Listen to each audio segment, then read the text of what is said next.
Assalamualaikum warahmatullahi wabarakatuh. Dikisahkan tetangga Abu Nawas yang bernama Hasan telah bertahun-tahun menabung untuk membeli seekor sapi. Hingga pada akhirnya uang yang dikumpulkan sudah bertambah banyak.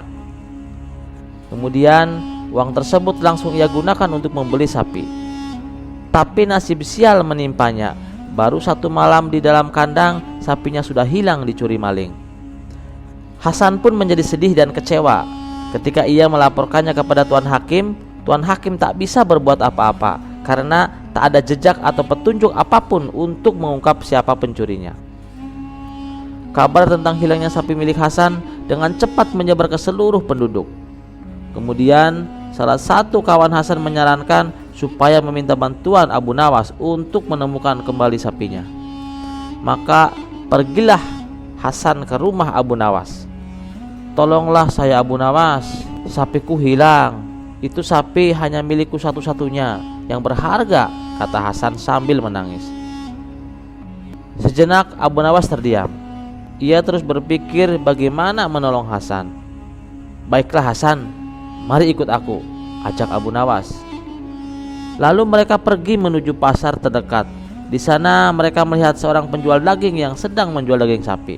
Abu Nawas segera mendekatinya dan bertanya dengan serius, "Hai kawan, apakah kamu melihat sapi milik Hasan?"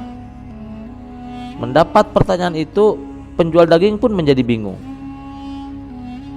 Ia pun kemudian menjawab, "Tidak, aku tidak melihat sapi milik siapapun. Aku hanya menjual daging yang dibawa oleh para peternak."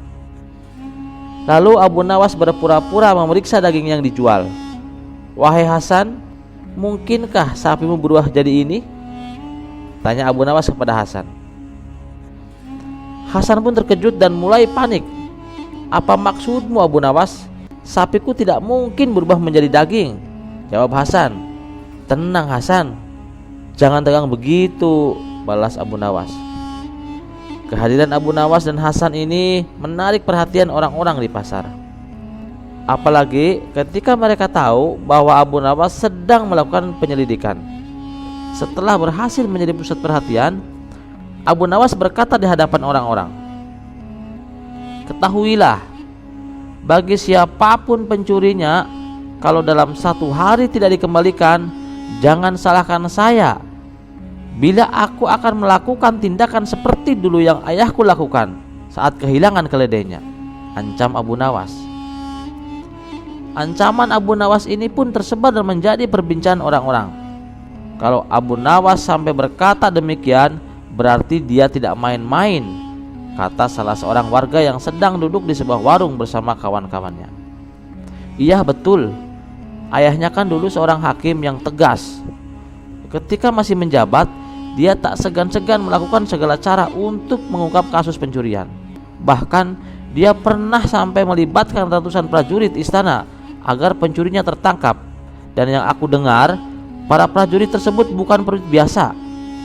Mereka terlatih untuk menyiksa dan meninterogasi," sahut lainnya. "Kalau begitu, berarti Abu Nawas akan melakukan cara ini. Dia kan dekat dengan Baginda Raja. Mudah saja bagi dia untuk meminta bantuannya.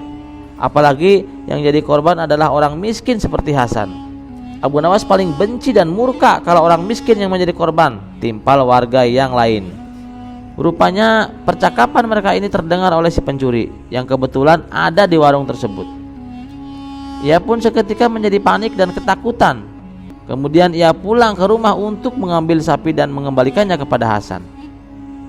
"Hai kawan, ini sapimu, aku kembalikan. Tapi tolong jangan beritahu Abu Nawas kalau aku pencurinya. Dan bilang padanya agar membatalkan niatnya, karena sapimu kan telah kembali," kata si pencuri.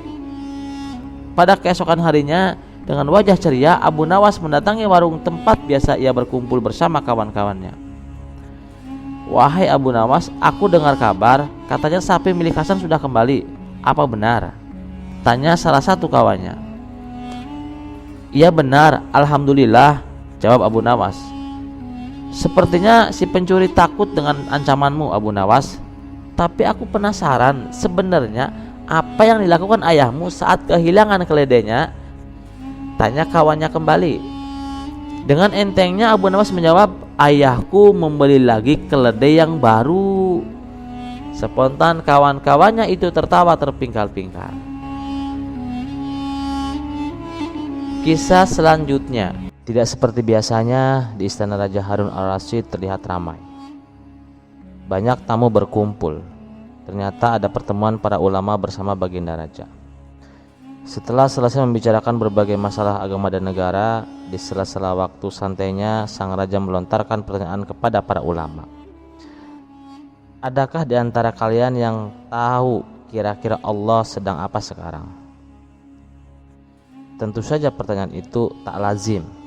Namun, memang begitulah karakter baginda raja. Apakah Paduka tidak mempercayai keberadaan Allah? Tanya balik salah satu dari mereka. Saya sangat percaya adanya Allah, dan saya percaya Allah maha segala-galanya, yang menguasai segala alam semesta dan alam akhirat. Yang saya tanyakan, kira-kira Allah sedang apa sekarang? Para ulama saling berpandangan satu sama lainnya. Mereka bingung harus menjawab apa. Tidak elok rasanya baginda bertanya seperti itu. Jangan samakan zat Allah dengan manusia, ujar mereka.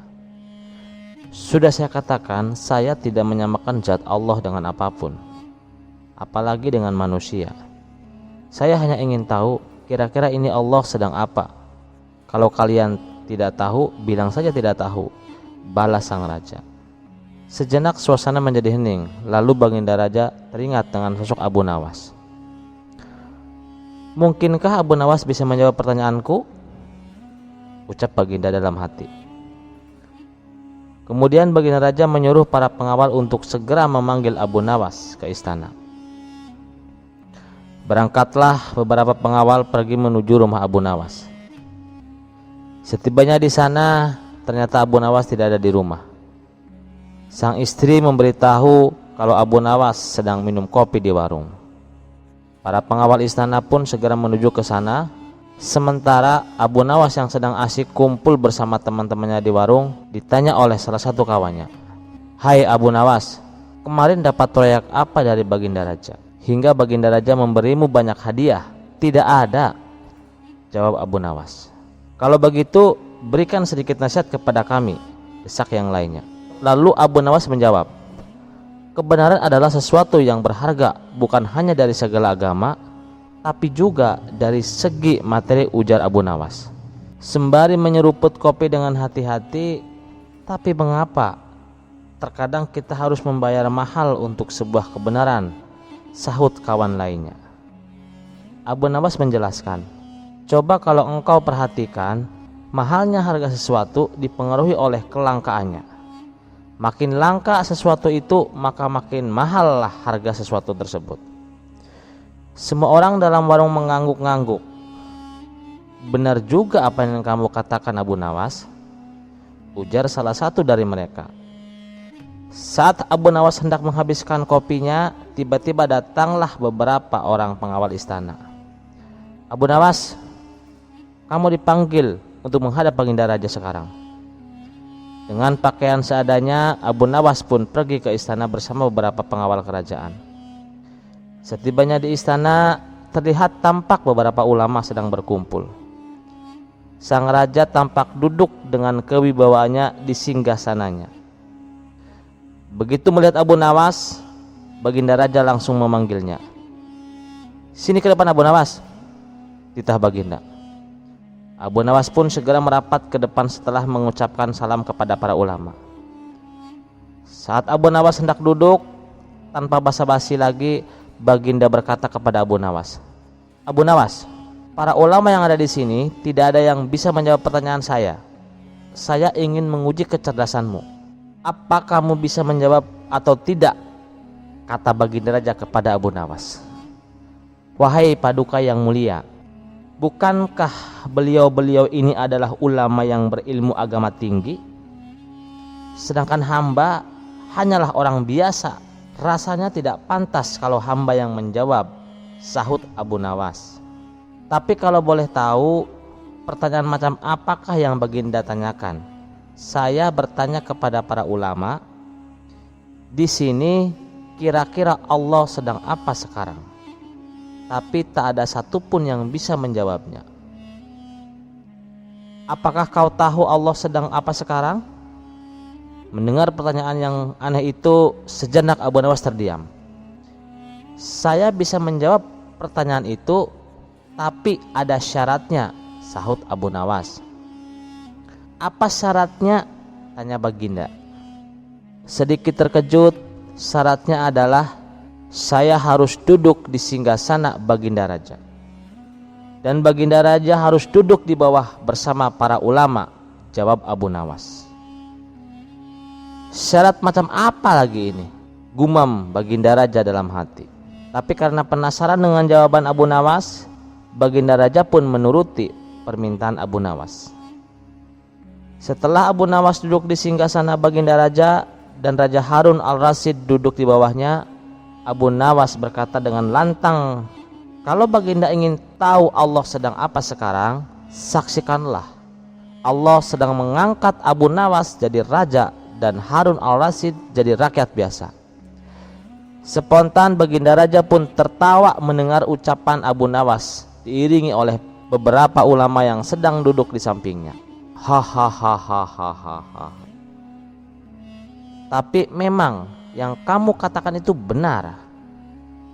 Maka aku pun tak bisa marah padamu. Baginda Raja pun memberikan hadiah kepada Abu Nawas atas kecerdasannya.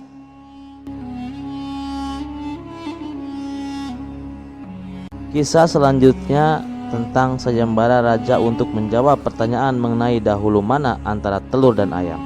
Di awal kisah, Baginda Raja di kediamannya memiliki beberapa ekor ayam. Melihat ayam betinanya yang bertelur, Baginda Raja tersenyum kegirangan. Seketika Baginda Raja berpikir dalam hati, ayam ini bertelur, telurnya dari ayam, sedangkan ayamnya dari telur. Atas kebingungannya, Baginda Raja pun ingin membuat sayembara untuk menjawab pertanyaan lebih dahulu mana telur atau ayam.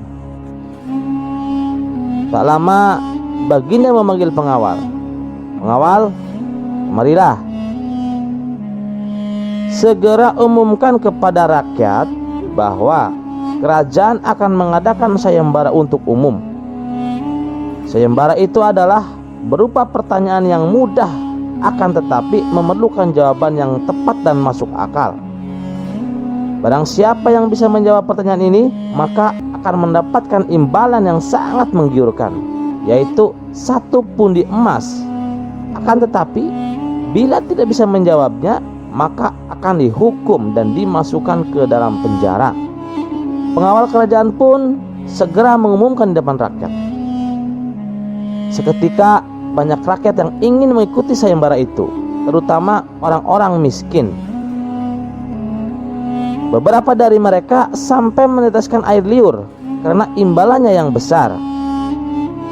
Mengingat beratnya hukuman yang akan dijatuhkan, maka tidak mengherankan apabila pesertanya hanya 4 orang saja, dan salah satunya adalah Abu Nawas. Aturan main sayembara itu ada 2. Yang pertama, jawaban harus masuk akal. Yang kedua, peserta harus mampu menjawab sanggahan dari Baginda sendiri. Hari yang ditunggu-tunggu telah tiba. Semua peserta sudah siap di depan panggung. Baginda Raja duduk di atas panggung dan memanggil peserta pertama. Peserta pertama, majulah. Baginda bertanya, manakah yang lebih dulu, telur atau ayam? Tentu telur, Baginda, jawab peserta pertama. Lantas apa alasannya? Tanya Baginda. Ampun Paduka, bila ayam yang lebih dulu itu tidak mungkin, karena ayam berasal dari telur, jelas peserta pertama. Kalau begitu, siapa yang mengerami telur itu? Tanya Baginda kembali. Peserta pertama pun pucat dan tak mampu menjawabnya. Wajahnya mendadak berubah putih seperti kapas. Ia tidak bisa menjawab tanpa ampun lagi. Lalu ia dimasukkan ke dalam penjara. Peserta kedua, silakan maju. Manakah yang lebih dulu, telur atau ayam? Tanya Baginda Raja. Ampun Paduka yang mulia, sebenarnya telur dan ayam tercipta dalam waktu yang bersamaan. Jawab peserta kedua. Lantas bagaimana bisa bersamaan? Tanya Baginda. Bila ayam lebih dulu, itu tidak mungkin, karena ayam berasal dari telur. Bila telur lebih dulu, itu juga tidak mungkin, karena telur tidak bisa menetas tanpa dirami. Jelas peserta kedua. Bukankah ayam betina bisa bertelur tanpa ayam jantan? Sanggah Baginda memojokkan. Peserta kedua hingga kebingungan menjawabnya dan akhirnya dijebloskan juga ke penjara. Peserta ketiga, maju. Manakah yang lebih dulu, telur atau ayam? Tanya Baginda Raja. Ampun Tuanku yang mulia, sebenarnya ayam tercipta lebih dahulu daripada telur. Jawab peserta ketiga. Sebutkan alasanmu, kata Baginda. Menurut hamba, yang pertama tercipta adalah ayam betina, kata peserta ketiga meyakinkan. Lalu bagaimana ayam betina bisa beranak pinak seperti sekarang, sedangkan ayam jantan tidak ada, kata Baginda memancing. Ayam betina bisa bertelur tanpa ayam jantan. Telurnya dirami sendiri lalu menetas dan menurunkan anak ayam jantan. Kemudian menjadi ayam jantan dewasa dan mengawini induknya sendiri. Jelas peserta ketiga. Terus bagaimana bila ayam betina mati sebelum ayam jantan yang sudah dewasa sempat mengawininya? Sanggah Baginda. Peserta ketiga pun tidak mampu menjawab sanggahan dari Baginda. Ia pun dijebloskan ke dalam penjara juga. Kini tiba giliran peserta yang terakhir. Siapa lagi kalau bukan Abu Nawas? Abu Nawas, maju. Manakah yang lebih dulu, telur atau ayam? Tanya Baginda Raja. Yang pasti adalah telur dulu Paduka, baru ayam, jawab Abu Nawas. Coba terangkan alasanmu secara logis, kata Baginda ingin tahu. Ayam bisa mengenal telur, sedangkan sebaliknya telur tidak bisa mengenal ayam, jelas Abu Nawas. Baginda Raja hanya bisa geleng-geleng saja dengan jawaban Abu Nawas ini, sambil berpikir, kok bisa jawabannya kenal mengenal. Kali ini Baginda tidak menyanggah alasan Abu Nawas, dan Abu Nawas pun pulang dengan membawa hadiah yang telah dijanjikan sambil memegangi telurnya. Kisah selanjutnya. Assalamualaikum warahmatullahi wabarakatuh. Di awal cerita, ketika Abu Nawas jalan-jalan di pasar, ia melihat ada seorang Kang Darwis sedang berbelanja. Darwis adalah seorang yang dikenal akan sifat bijaknya. Setelah selesai dengan berbelanjanya, ia memasukkan semua barangnya ke dalam karung. Namun, karena barang belanjanya lumayan banyak, Kang Darwis tak kuat mengangkatnya. Ia pun berinisiatif mencari kuli panggul yang biasa berseliweran di pasar. Akan tetapi, tak ada satupun yang ia temui. Kemudian, matanya tertuju kepada sosok Abu Nawas. "Wahai Abu Nawas, kemarilah," panggil Kang Darwis. Abu Nawas pun segera menghampirinya. "Ada apa, Tuan?" tanya Abu Nawas. "Aku sedang butuh seseorang untuk membawa barang-barangku. Maukah kau menolongku?" kata Kang Darwis. "Boleh saja. Berapa upahnya?" tanya Abu Nawas kembali. "Biasanya sih 5 dinar, Abu Nawas. Tapi maukah kau kubayar dengan upah yang lebih pantas?" balas Kang Darwis. "Oh ya? Apa itu?" tanya Abu Nawas. 3 buah nasihat yang berharga," jawab Kang Darwis. Mendengar itu, sejenak Abu Nawas terdiam. Uang dapat kuperoleh kapan saja, tapi nasihat yang berharga ini tidak mudah untuk didapatkan, apalagi yang berkata adalah orang bijak seperti dia. Pasti akan sangat bermanfaat, pikir Abu Nawas. Akhirnya Abu Nawas pun menyetujuinya. "Baiklah Kang Darwis, Aku bersedia. Kalau boleh tahu, apa isi berang belanjaanmu? Tanya Abu Nawas. Isinya beberapa piring dan gelas. Jadi kau harus hati-hati membawanya, jawab Kang Darwis. Setelah itu Abu Nawas segera memikul karung barang belanjaannya. Karena jaraknya lumayan jauh, mereka berdua harus beristirahat selama 3 kali berturut-turut. Pada istirahat yang pertama, Abu Nawas memanfaatkan untuk meminta nasihat kepada Kang Darwis. Kang Darwis, apa nasihat yang pertama? Tanya Abu Nawas. Jangan percaya kepada siapapun bila ada yang mengatakan padamu bahwa lebih baik lapar daripada terlalu kenyang, kata Kang Darwis. Tak lama setelah itu mereka berdua pun melanjutkan perjalanannya. Lalu pada istirahat yang kedua, Abu Nawas kali bertanya, wahai Kang Darwis, apa nasihat yang kedua? Jangan percaya kepada siapapun bila ada yang mengatakan padamu bahwa lebih baik berjalan kaki daripada mengendarai kuda. Mendengar itu Abu Nawas mengerutkan dahi. Nasihat macam apa ini? Semua orang juga tahu. Mungkin dia sengaja sedang menguji kesabaranku. Kalau aku mau bersabar, pasti akan berubah keindahan nantinya. Di nasihat yang ketiga, dia pasti akan memberikan nasihat yang sesungguhnya, pikir Abu Nawas. Akhirnya waktu yang ditunggu-tunggu pun telah tiba. Ketika mereka istirahat yang ketiga kalinya, Abu Nawas sudah tak sabar untuk mendengarnya. Wahai Kang Darwis, nasihat yang ketiga bagaimana?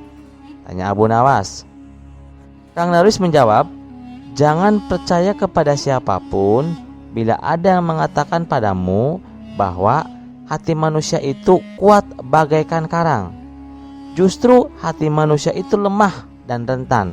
Apalagi hati manusia yang terlukai, maka mustahil akan kembali seperti semula. Seperti halnya gelas dan piring yang kau bawa, apabila jatuh dan pecah, maka mustahil untuk mengembalikannya seperti semula. Oh ya, aku tambah satu nasihat lagi untukmu sebagai hadiah atas kepatuhanmu terhadapku. Dengarkan baik-baik ya. Jangan pernah percaya kepada siapapun bila ada yang mengatakan bahwa seorang darwis lebih bodoh darimu.